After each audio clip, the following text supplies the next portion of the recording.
Hello, all, and welcome to this very exciting Civilizations in Review, the Babylonian Empire, probably a very well-known one for all of you here today. I'm here with content writer Ezra Engel, a phenomenal addition to our team, who wrote about Babylonia 101, and our wonderful development and advocacy coordinator, Abby North, to bring more pop culture into this wonderful conversation, as she will down the road. So thank you all for being here. Just as a reminder, you're watching this on Facebook, but it soon will be on our YouTube, our Instagram, our Spotify, and our website. So you can learn all about the Babylonian Empire regularly and from this great conversation. Abby, take it away with the 101 word intro. The name Babylonia conjures up images of great astronomers, hanging gardens, and a singularly famous black steel.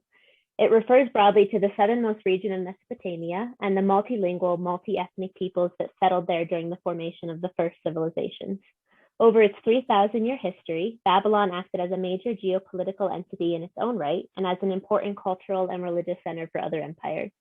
While the physical bricks of the ancient city were pilfered to build the metropolises of Baghdad and Basra, Babylonia has left us a famed and rich legacy of early scientific thought and modern legalism.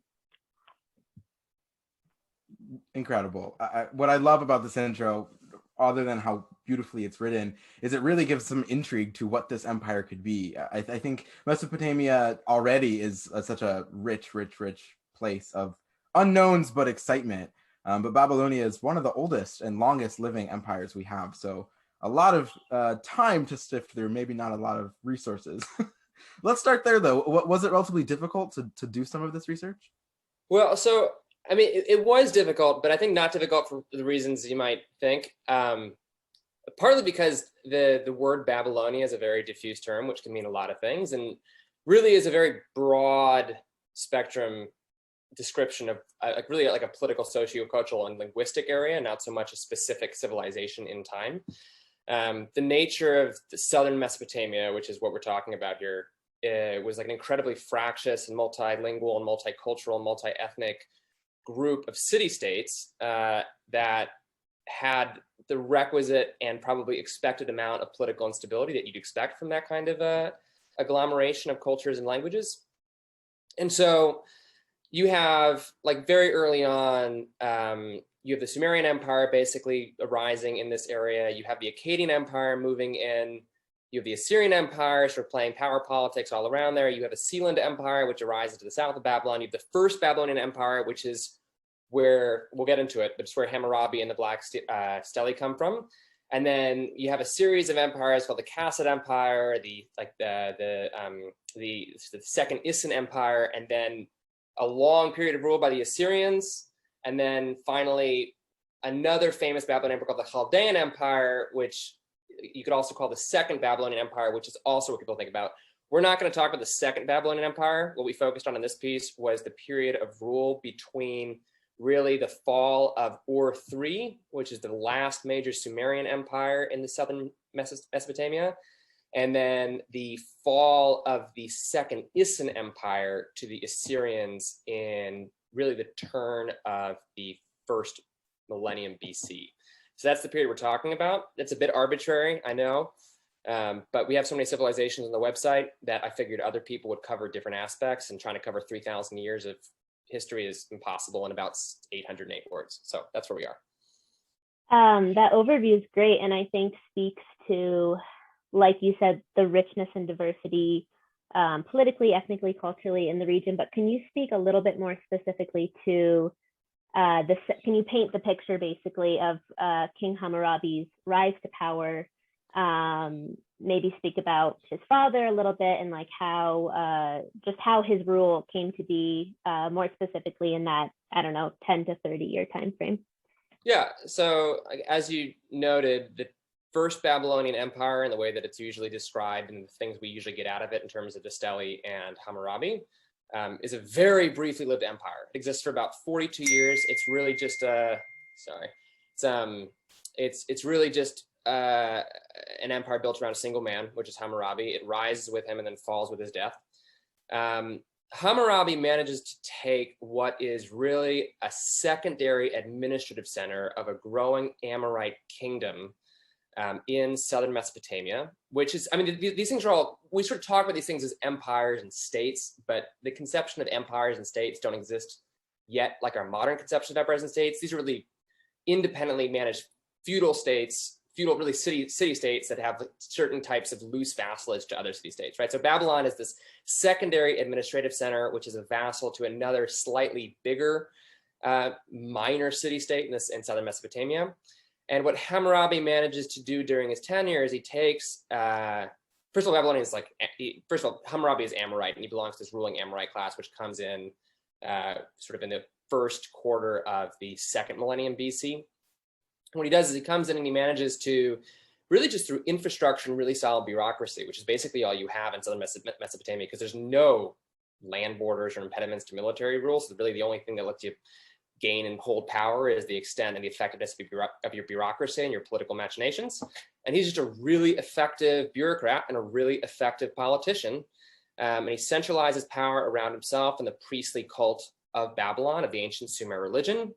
He pulls legitimacy from the fact that he claims sort of the mantle of the god Shamash and Marduk, which are sort of early gods in the early Babylonian pantheon.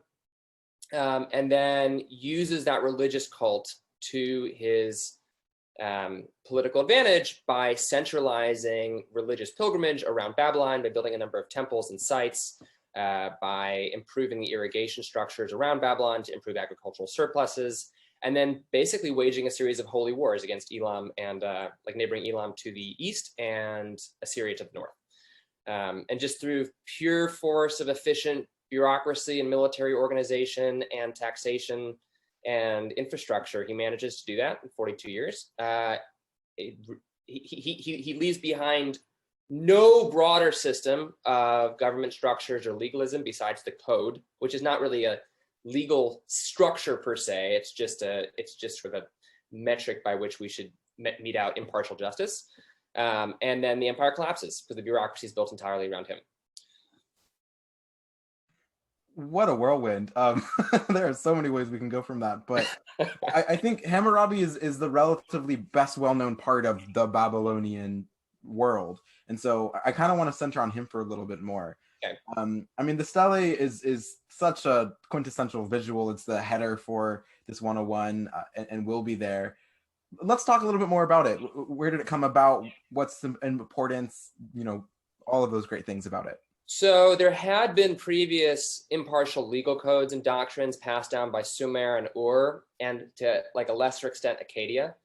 But I mean, it's really the first, at least that we have on record, it's really the first comprehensive declaration of impartial justice in a civilization. It really, I think to a large extent, it symbolizes the move between tribal honor-based retributive justice and then a move from the execution of that justice from between individuals or families or clans to basically the province of the state. And this is it's a very basic first stab at this, but it's a huge shift in the way that people conceive of criminal justice and law. Because before this, if Tony comes over to your village and kills your dad, you mete out your justice on Tony and you foment an honor culture, and that works in small, loosely affiliated tribal societies to some extent, but it falls apart very rapidly if everyone doesn't know each other. So Babylon's really the first case where an empire gets big enough and rich enough and centralized enough, and a leader has the foresight to centralize rule of law, basically. And he's really only able to do that through the sheer force of his personality cult. He has such legitimacy as a man and as ruler that he's able just to basically bring out the stele as this lesson from Marduk, like as this really gift from the Babylonian pantheon. It really informs Babylonian legalism in his time, but it continues to inform like the Babylonian legal codes and sense of justice all the way to the Kassite Empire and the Second Nisan Empire and all the way through. And then perhaps most importantly for what we conceive of as the modern framework through which we look at this, it makes its way very likely as the primary inspiration behind the Hebraic codes that come out in the Pentateuch and then make its way, obviously through the Middle East and everywhere else. So, but this is really the first illustration of that. And other societies and other places do get there and totally independently, but this is really the thing that undergirds, at least historically, our entire basis for legal structure in the West. That's great and really interesting. And Ben, here comes my pop culture reference, which is not even pop culture, but I thought it was interesting that he, as well, with the, I don't know, with or alongside the codes, canceled a lot of debt and set minimum wages. So he sounds like the Bernie Sanders of the ancient civilization, maybe minus the extreme obsession, not obsession, but glorification of violence against women and lower classes that was reflected in the way the code was executed towards different groups of people. But just thought that's all I could come up with then. Best we could do. Sorry, I was just saying the great irony of the code is like, even though it's so violent in its nature, right? To a large extent, those violent things that it prescribes are to a large extent, proscriptions against a series of even more violent behaviors that you get under honor cultures.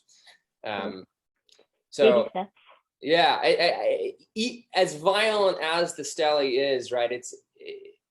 It's counterintuitively a move away from perhaps even more wanton violence through its codification. You know, obviously it still was not a great time to be a slave for a woman in ancient Babylon, but no, never is, never was.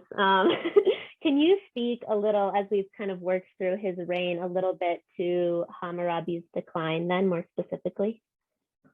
Under Hammurabi, under the man himself, there really isn't much of a decline. But the decline happens rapidly after his death. So after his death, the bureaucracy basically just can't keep itself together.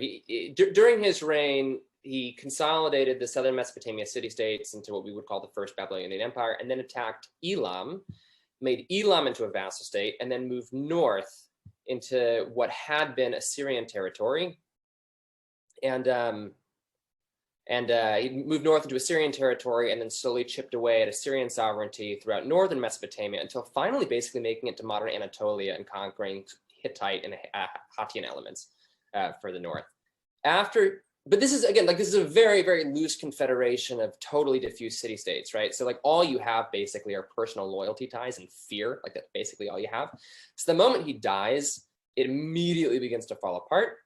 And the thing that ultimately is just slowly losing territory over the course of about 30, 40, 50 years. And over the course of about 200 years, they lose all those gains.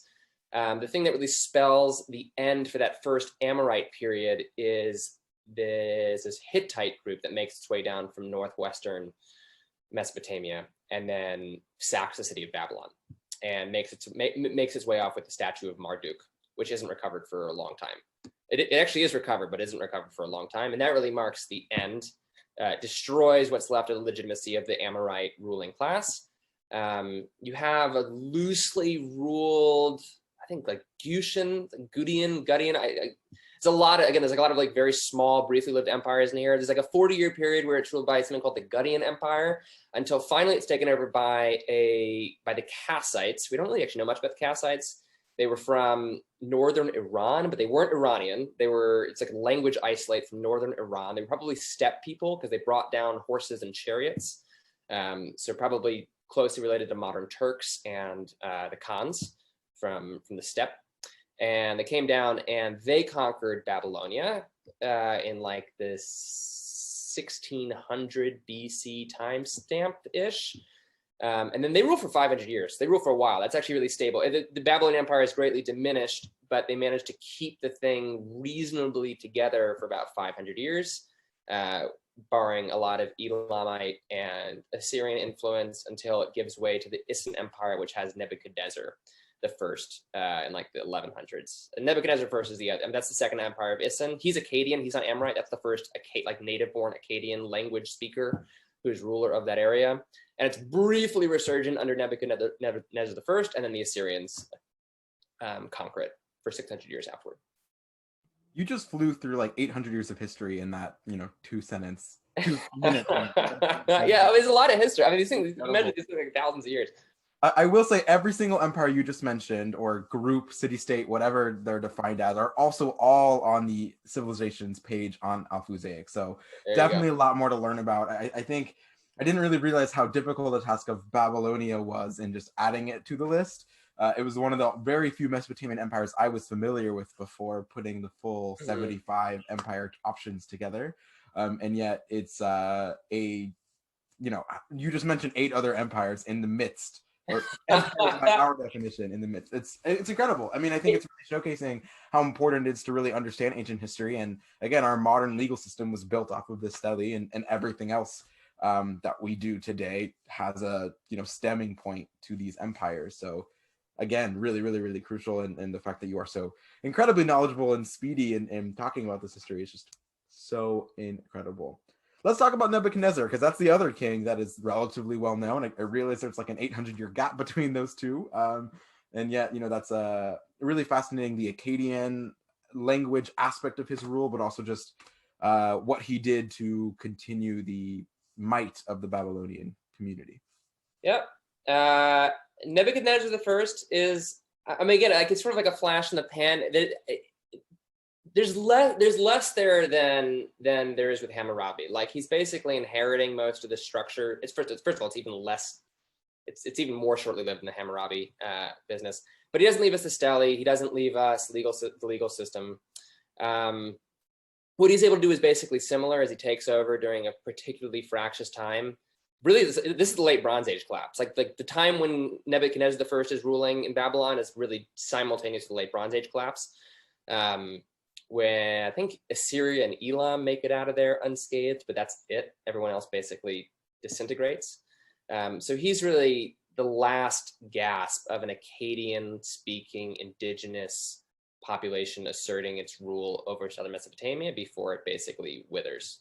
But again, about 40 years, he's able to basically just use efficient bureaucracy to reconquer and centralize rule over most of southern Mesopotamia and make a little bit of headway into northern Assyria. And then perhaps most importantly, he manages to sack Elam.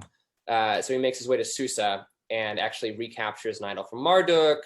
It's very important for like a Babylonian sense of civilization.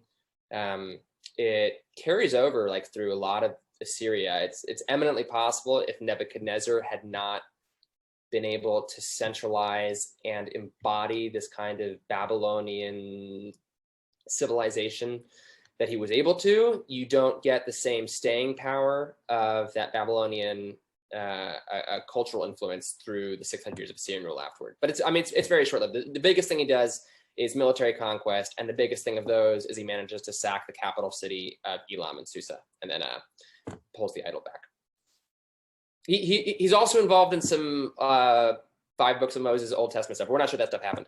So I was actually about to, this is a bit of a tangent, but I was about to ask about that as a transition, because he was portrayed in the Bible and Hammurabi was not. So just more broadly thinking of how Babylon has been captured in the public's imagination through religion, obviously far more than any of these other city-states that you've mentioned.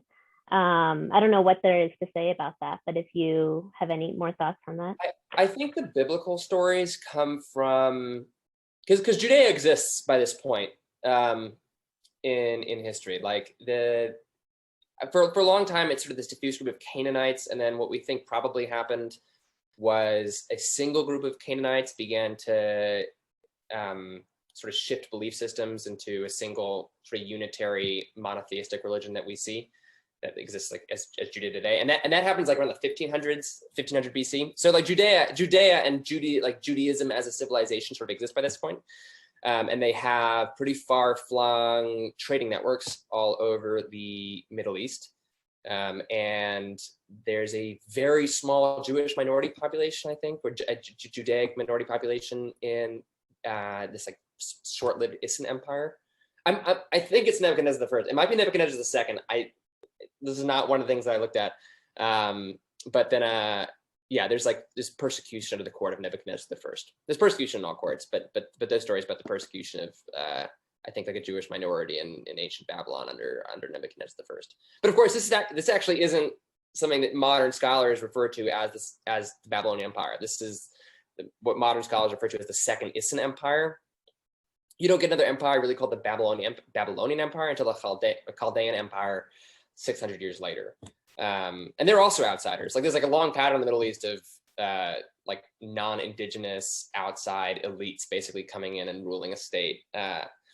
And the Chaldean Empire, which is also on the website, although I don't think it's written yet, the Chaldean Empire is where we get like the Hanging Gardens and what's the other stuff?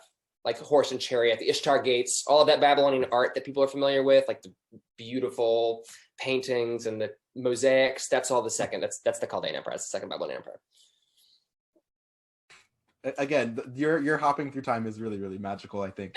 But again, they had 3,000 years of it, so yeah, it's a lot. I mean, by my understanding of the Babylonian Empire, I think all of this is centered around the city of Babylon or connected to. So even if it's not the empire, this city is so crucial in all of these other civilizations that have popped up, and whether that be its biblical inscription or the Gilgamesh book or the codes, the stelae, the gates, the everythings. I think all of this is really a Goliath, I guess, for lack of a better term. It is. I think with modern, I mean, my understanding based on what I have read is that modern historians, you have to like bring a modern historian on, like modern historians of the Near East, use Babylonian not to refer to a specific political entity, but rather to really like a socio-cultural linguistic area that exists for a long time. It eventually, by the way, stops. Like it eventually stops existing. Obviously, the people didn't just go away.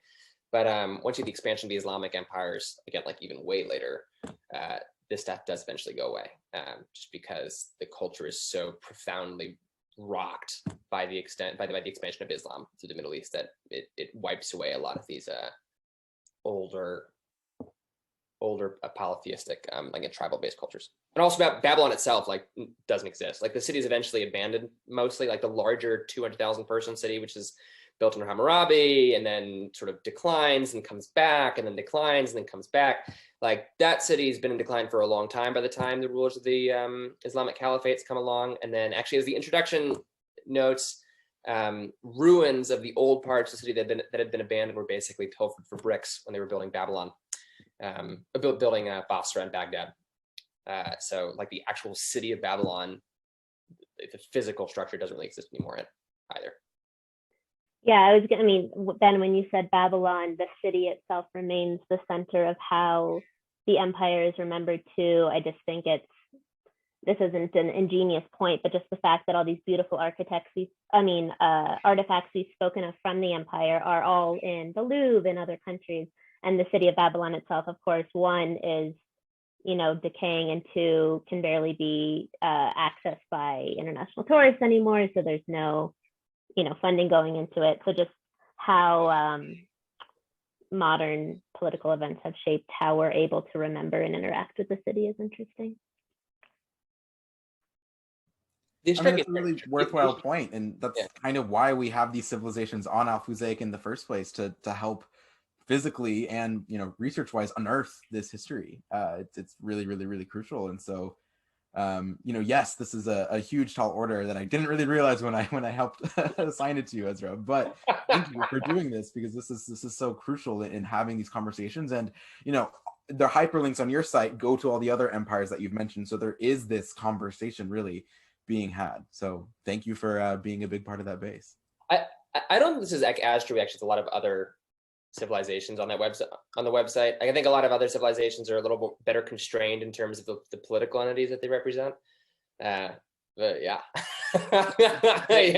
This was a much harder task. I kind of apologize in retrospect, but it took me a lot of reading. I think I did. I had to text you because I was like, what exactly are you looking for this specifically?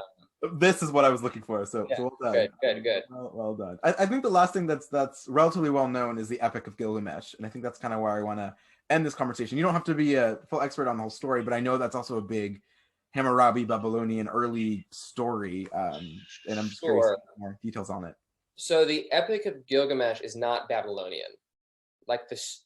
Oh yeah, it's not Babylon. So the Epic of Gilgamesh, at least if we're referring to Babylonia as like a dynastic series of rulers as opposed to a socio-cultural area, The Epic of Gilgamesh is Sumerian.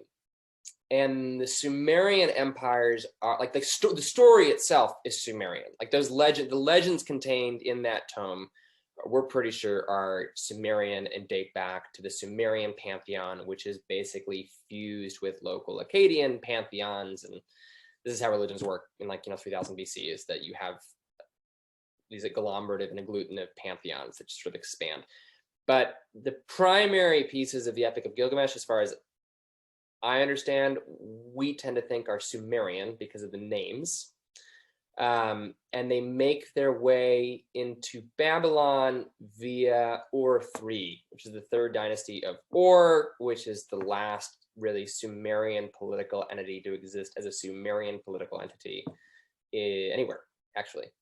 It dies. We're not quite sure why. We think the Akkadians were just a little bit better organized, but they were better farmers. The Sumerians invent farming first, but it's possible the Akkadians just farmed better, and so that's what it was. The Epic of Gilgamesh is transcribed under Hammurabi, so we date the first writings and transcriptions of the Epic of Gilgamesh to that first Babylonian dynasty. So that's where it comes from.